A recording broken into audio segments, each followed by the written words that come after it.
Metals and non-metals. Learning about materials, metals and non-metals, their physical and chemical properties. There are various types of materials around us. Some are natural and some are man-made. In nature, metals are found both in free and combined states. The Earth's crust is the source of all metals.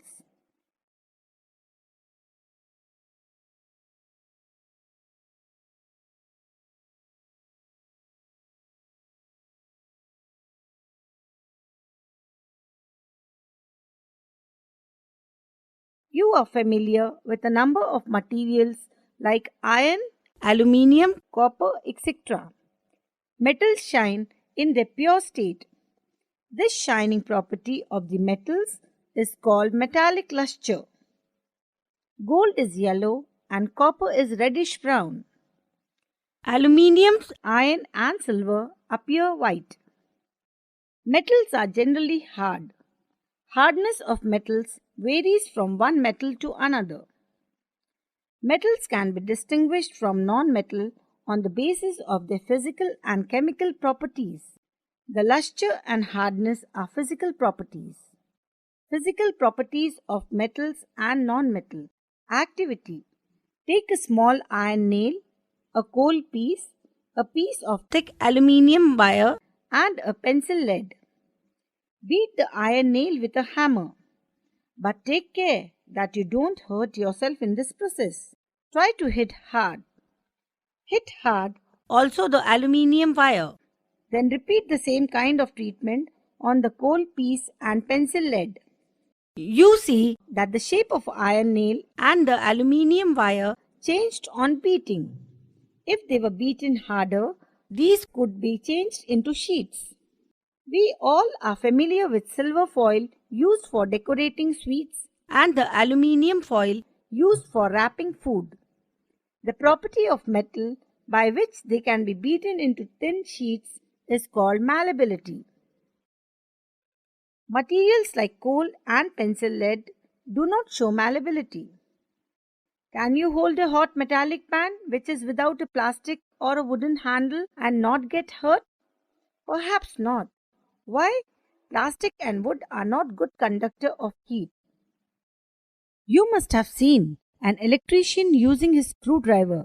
What kind of handle does it have? Why? Screwdriver has plastic handle because plastic is poor conductor of heat. Iron rod, nail and copper wire are good conductors while roll sulfur piece and coal piece are poor conductors. Metals are good conductor of heat. Aluminium and copper are used to make electrical wires. Have you seen wires of coal? Definitely not. The property of metal by which it can be drawn into wires is called ductility. Have you ever noticed the difference in sound on dropping an iron sheet, plate, a metal coin, and a piece of coal on the floor? The things made of metals produce ringing sound when struck hard. Since metals produce ringing sounds, they are said to be sonorous. The materials other than metals are not sonorous. Some materials are hard, lustrous, malleable, ductile, sonorous, and good conductor of heat and electricity. The materials which generally possesses these properties are called metals. The examples of metals are iron, copper, aluminium, calcium, magnesium, etc. Materials like coal and sulfur are soft and dull in appearance. They break down into powdery mass on tapping hammer. They are not sonorous and are poor conductor of heat and electricity. These materials are called nonmetals. The examples of nonmetals are sulfur, carbon, oxygen, phosphorus, etc. Information. Metals like sodium and potassium are soft and can be cut with a knife. Mercury is the only metal which is found in liquid state at room temperature. These are exceptions. Chemical properties of metals and nonmetals. Reaction with oxygen. The formation of magnesium hydroxide, which is an alkali, changes red litmus into blue. In general, metals from oxide, on combining with oxygen, water solution of these oxides are basic in nature. Activity. Hold a clean magnesium ribbon with a pair of tongs and heat it over the flame of a burner. What do you observe? Magnesium burns with a brilliant light and get converted into a white solid residue. Collect the solid residue left after burning of magnesium wire in a beaker or a glass tumbler.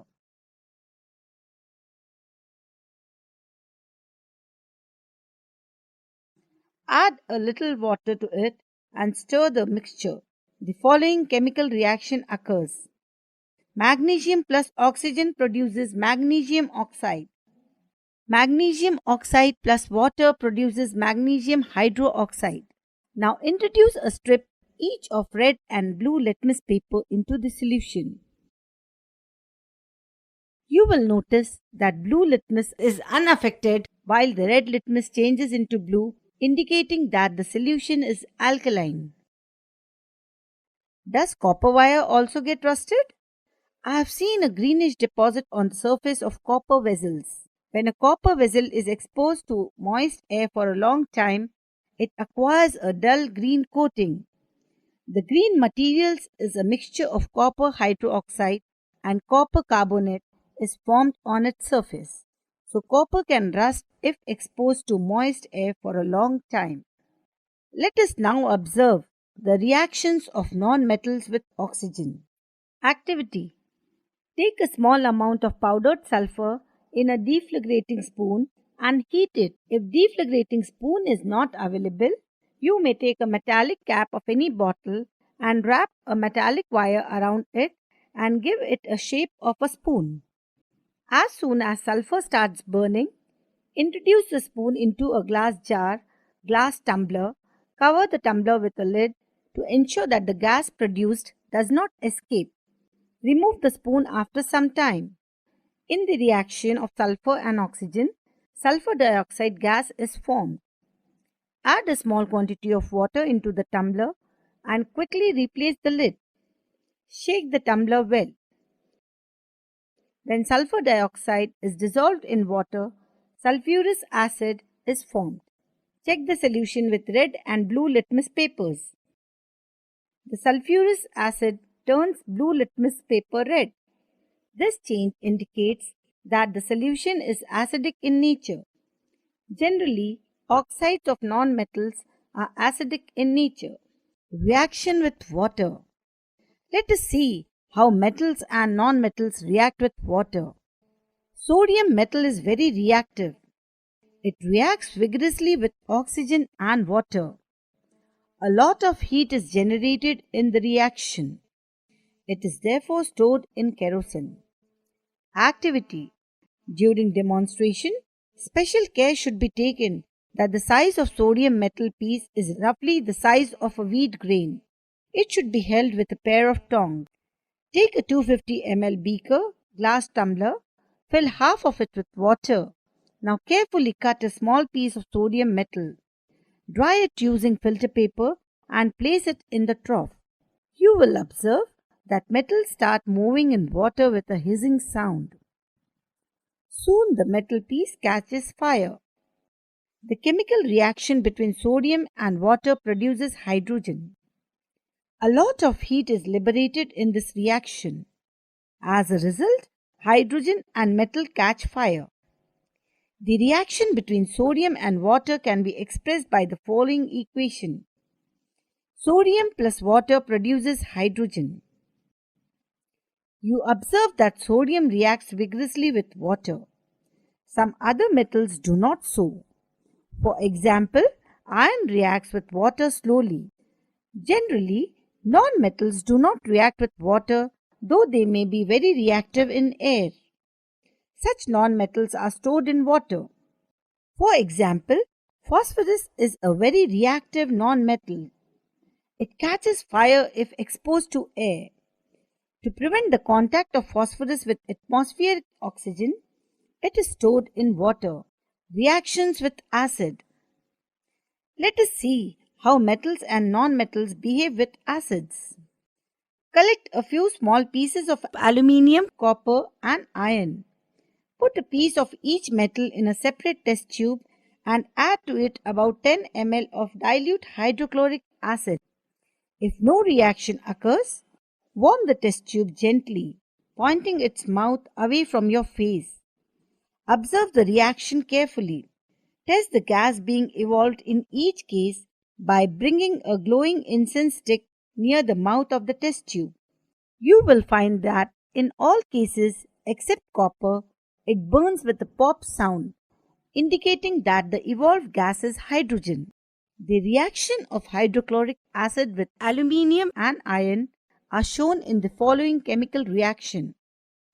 Aluminium plus hydrochloric acid produces hydrogen gas. Iron plus hydrochloric acid produces hydrogen gas. You must have found that non-metals generally do not react with gas being evolved in each acid, but metals react with acid and produce hydrogen gas that burns with a pop sound.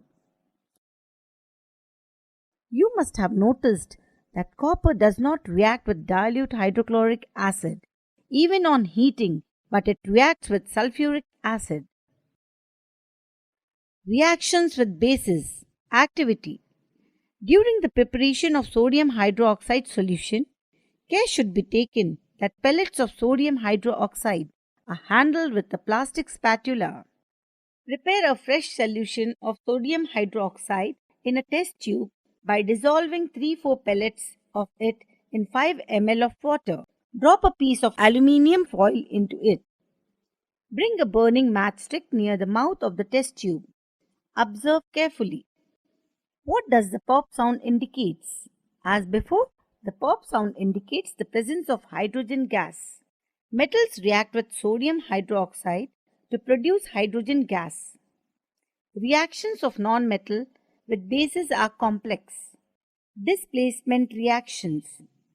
We have seen that metals displace hydrogen from the acids. Metals also can displace another metal, as can be seen from the following activity. Activity. Take about 50 ml of water in a 100 ml beaker and dissolve 5 gram of copper sulfate in it. Add a few clean iron nails to the solution and keep the beaker undisturbed for some time. You will observe that the blue color of the solution starts fading gradually. At the same time, iron nails get a shiny coating of red-brown copper metal on their surfaces. This change takes place as iron displaces copper from copper sulfate.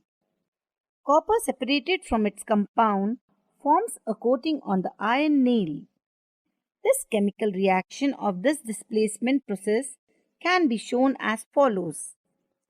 Iron nail plus copper sulfate produces iron sulfate plus copper turnings. A similar reaction will be observed if you repeat this experiment with strip of magnesium and zinc. In each case, you will find that a red-brown coating of copper forms on the strips of metal, magnesium or zinc. It means that like iron, magnesium and zinc also replaces copper from copper sulfate solution. Iron, magnesium and zinc are thus more reactive than copper. Magnesium plus copper sulfate produces magnesium sulfate plus copper turnings. Zinc plus copper sulfate produces zinc sulfate plus copper turnings. Thus, a more reactive metal displaces a less reactive metal from its compound in aqueous solution. Uses of metal and non-metals. Metals are used in everyday life for a variety of purposes. They are strong, hard and rigid, so they are used in making machinery. The automobiles, the aeroplanes, the trains, satellites, industrial gadgets are all use metals in large amounts. Iron is the most commonly used metal. It is used for making an object as small as pin or nail. On the other hand, it is used in making big gadgets and in reinforced concrete in conjunction with cement to construct big buildings. Aluminium is another metal that is widely used. It finds used in making household items. Aluminium is also used in making aeroplanes as its density is low as compared to other metals. Metals are good conductors of heat.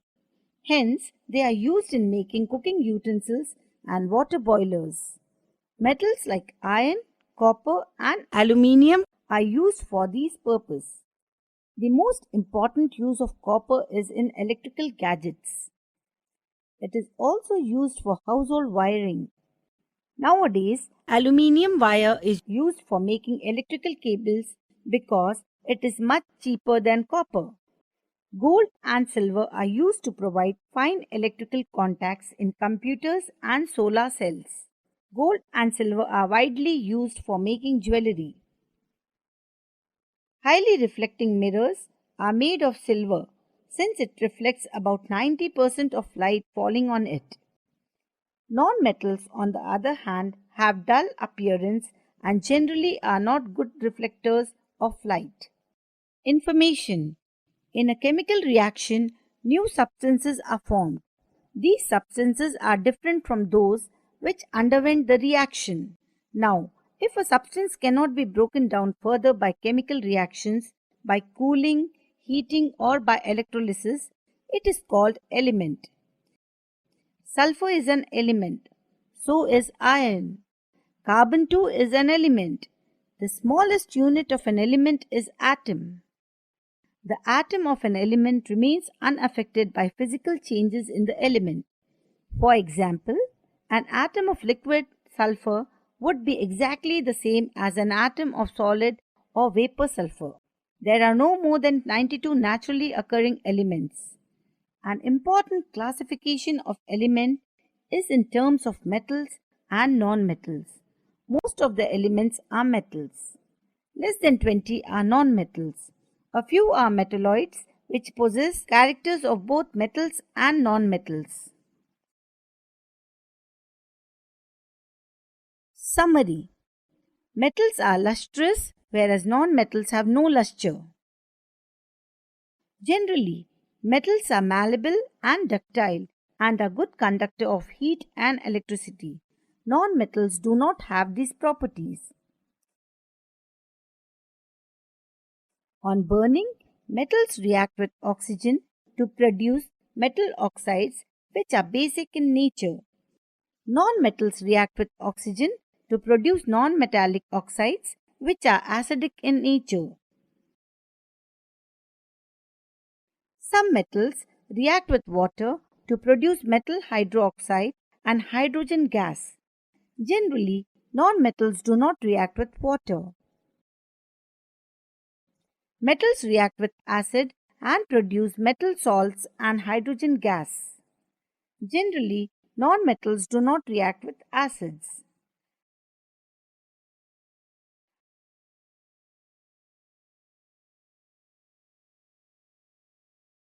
Metals and non-metals are used widely in everyday life.